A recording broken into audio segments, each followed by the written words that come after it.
کافر میت سے بھی حضور نے خطاب فرمایا اور ان سے گفتگو فرمائی اور یہ فرمایا کہ وہ سن رہے ہیں تم سے زیادہ سنتے ہیں، جی ایسے سو جا جیسے دلہن ہوتی ہے۔ یہاں رک کے ایک اور بات سن لیجئے، بخاری ہی کے مطابق بخاری شریف میں روایت ہے کہ جب غزوہ بدر ہوا، آقا دو عالم علیہ السلام نے ان 70 کافروں کو جو قتل ہوئے تھے ان کو ایک کنویں میں پھینکوایا، ان کے لاشوں ایسے کو، اور پھر ان سے خطاب شروع کر دیا ایسے نام لے لے کے، جی ہاں اے ابو جہل، اے عتبہ، اے شیبہ، کیا تمہیں اس بات کا سمجھ ہوگی؟ اب تم دیکھ رہے ہو جو میرے رب نے مجھ سے وعدہ کیا تھا وہ میرا اللہ نے پورا کیا، اور جو تم سے تم بھی اب اس کو دیکھ لو، میں تم سے کہتا تھا میری بات مان لو۔ یہ مفہوم ہے اس خطاب کا۔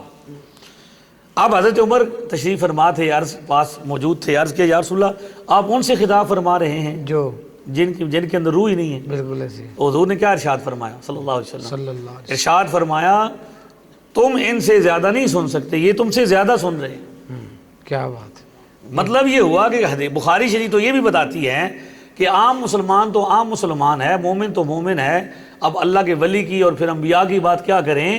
یہاں تو کافر کی بات ہو رہی ہے کہ کافر مردے بھی کیا کرتے ہیں؟ سنتے ہیں۔ میاں صاحب کہتے ہیں بھئی جے کل کافر مردے سن دے تو مومن کیوں نہ سن دے، لیکن بے عقلاں نوں سمجھ نہ آوے جیوں کر بازے ہوندے۔